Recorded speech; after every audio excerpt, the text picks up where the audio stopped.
We're standing kind of on one of my favorite little getaway spots in Vancouver, in this beautiful city, to talk about my story and really like what brought us together in the end. And where to begin, you know, and obviously we just kind of start at the very beginning, and from there we move on through a bit of a journey. Born and raised in Vancouver, and at 4 my parents ended up divorcing and splitting up, and so elementary school was a big struggle for me. Making it through to the end, staying in one school, it was just like, it was really, really tough. Throughout the years, I started to kind of develop more and more energy and just kind of really don't know where I was directing it and if I was directing it in the right ways. And to this day, I still reflect now and I think back and I go, you know, it was just this ball of energy inside of me that was yearning for more and wanted to do more, but had no direction for where it should go.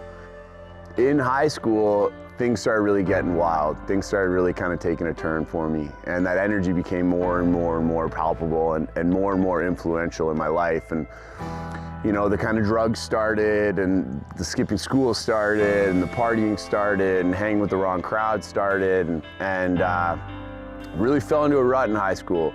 Got kicked out of my, Churchill, my first high school in grade 8. Ended up at an alternative program at Tupper. Lasted 4 or 5 months there, got kicked out, ended up in private school, got kicked out in 4 or 5 months. Dropping out in grade 10 was kind of where I went.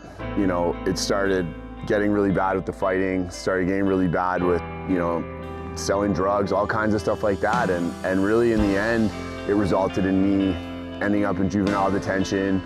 I was just linked up with so many very, very misguided individuals, and we're all diving into a world that I could see was getting really, really, really deep, and was something that was just not where I wanted to go. And through some wild divine intervention or spiritual, enlightenment, I kind of came to, and I was like, I'm going to start washing dishes at a restaurant because I want to learn how to cook.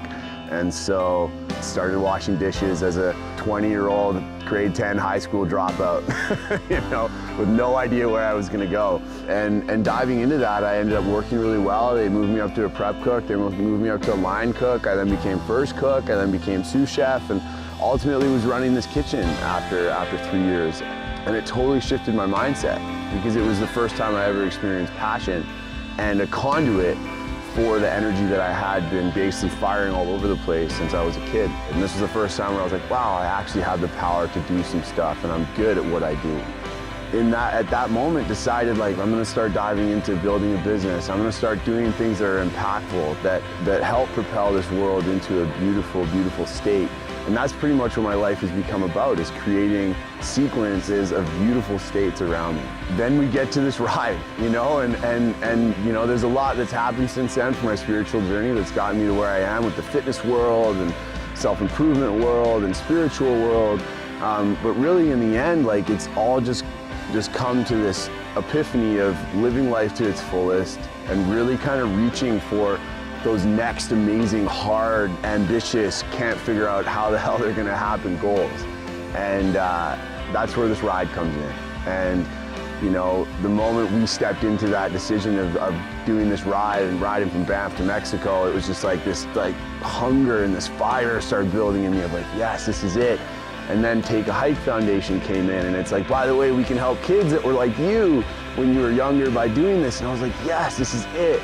This is it. This is that combination of living life to the fullest, but having impact when you're doing it, and helping others when you're doing it. And that's what I find almost the secret sauce now, is like, how do we do things that make us feel absolutely amazing about our lives?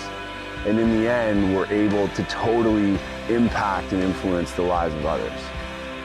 And that's just a beautiful, beautiful culmination of it all. So, my life has been a roller coaster of emotion. It's been all over the place, but every single moment of every single day, I'm just so grateful for it all, because without all that perspective, I would not be the person I am today. And without all that, I probably wouldn't have the impact that I'm gonna have on this world. And we all have a story to tell, and we all have a component of our lives that we're able to put into something that's bigger than ourselves. And empowering people and letting them know that that is possible is what this world's all about. And making a ruckus and doing fun stuff.